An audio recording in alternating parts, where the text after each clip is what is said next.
This story is called The Man at the Edge of the Lot. It's about a group of friends, a night out, and a stranger whose name they didn't know at the time, but would never forget. Now, before we get into this kind of hits a little bit close to home for me. Long story short, and if you guys want to hear about that story, please let me know in the comments below, and I'll do a whole in-depth story about this. But I once had an encounter like this as well. They thought they were just leaving the club like they always did. They had no idea what was standing between them and their car. And they definitely didn't know who he really was. It was the peak of summer 2024, a humid Saturday night blanketed a western city. The type of sticky heat that clung to your skin and lingered on pavement like invisible steam. A group of 4 friends, 3 women and 1 man, all in their mid-20s, were ready for a night out. The city wasn't big, but it had its charm. Brick buildings, buzzing bar patios, street vendors on corners. They parked in a dimly lit block away from their destination, one of the more popular downtown nightclubs. Inside, the atmosphere was electric. Neon lights bounced off mirror panels. The music was pounding, EDM remixes, hip-hop bangers, the usual. And the air smelled of alcohol, perfume, and cigarette smoke trailing in from the back of the door patio. The group had been there before. It was their go-to spot, but something about that night already felt different. Maybe it was the crowd, or the way certain strangers lingered too long with their glances. Or maybe it was just intuition. But no one said anything. They danced, they drank, and they cheered on their DJ, who switched on to an early 2000s throwback set, which is pretty awesome. They didn't know they were being watched. Sometime around 2 a.m., the group exited through the side door and headed towards their car. The city was still alive, but beginning to settle. Some bars had closed, and others were pushing their last call. Their parking lot sat beneath flickering overhead lights. Half the bulbs were out, casting long shadows. And there, leaning against a street lamp at the edge of the lot, stood a man. He was middle-aged, late 40s, with unkempt blonde hair, graying at the sides, of course. A scar ran vertically down his left cheek, partially obscured by his stubble. He wore a cracked leather jacket and dirty jeans, and he was watching them. The kind of stare that made your stomach drop. Not a passing glance, a hunter's gaze. They approached their vehicle, and the man stepped into their path. "Evening," he said. His voice was gravelly, with a strange tone that sounded almost rehearsed. "Name's Roger." At first, the group thought maybe he was a homeless, or he was just drunk. But something was off. His eyes darted between each of them. He stepped uncomfortably close to one of the women, staring at her with a crooked grin. "Pretty girl like you shouldn't be walking alone," he said. She took a step back.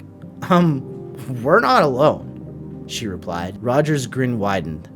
Then, faster than anyone expected, he reached out and grabbed her wrist. She yanked it away instantly, heart pounding. The group's male friend stepped forward, raising his voice. "Hey, back off, man!" Roger didn't move. He just blinked slowly. Then he whispered, "You'll see me again. Don't worry." That's when the group bolted. They didn't wait to argue. They sprinted the rest of the way to their car, locked the doors, and peeled out of that lot. In the rearview mirror, they saw Roger standing exactly where they left him. And he was still watching, muttering, saying something, but they couldn't hear. Back at their apartment, adrenaline still coursing through them, the group tried to piece together what had happened. The woman who grabbed, the woman who was grabbed couldn't stop shaking. Her friend offered her a glass of water, and someone suggests, maybe we should call police. They didn't think it would do too much. After all, Roger hadn't technically broken any laws. He just, being a classic creep, creeped them out. But still, they filed a report the next day, gave a description, mentioned the scar, the jacket, and the way they spoke. The officer nodded and said he'd keep an eye out. There was nothing they could really do. For a few days, the group tried to move on. They tried to laugh it off. Until they saw the news. 3 days later, a local headline broke. The headline said, "Man arrested in connection with multiple murders near downtown club district." The article was brief, but chilling. It mentioned a suspect who had been approaching women outside of bars and nightclubs. The MO? Gain their trust with charm, then lure them away, stabbing, strangulation. 3 confirmed victims in just under a month. And the suspect's name? Roger.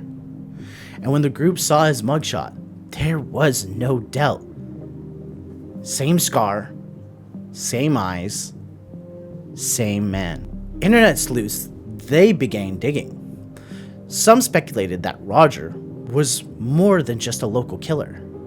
The comparisons started flooding in. The scar, the tattoo, the build, the voice. Many believed it could be Glenn Edward Rogers, the infamous Casanova killer from the 1990s. The resemblance was uncanny. Glenn had been known for the charm that quickly turned violent. He targeted women, especially in bar-heavy areas, and had a history of disappearing between states. The twist?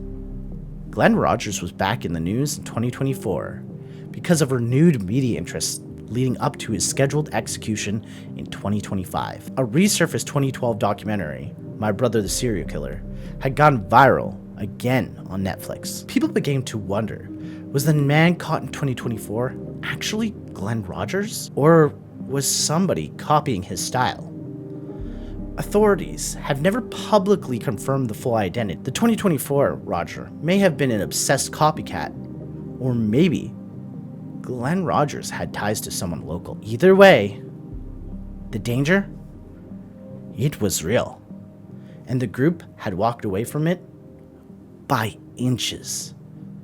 The woman who had her arm grabbed and never returned to that club again. One of the friends even moved cities. The male friend said he started carrying pepper spray for the first time. The feeling of having a murderer stare you down is something that doesn't wash off. It lingers. The horror in this story isn't about what happened. It's about what almost did. It's the realization that life can come down to a single decision and a late night glance. A few extra steps and a late glance over your shoulder. They didn't know they were in danger, but danger knew them. And when the face of death showed up on the news later, they saw it clearly for the first time. Would you have walked past him? Would you have spoken up?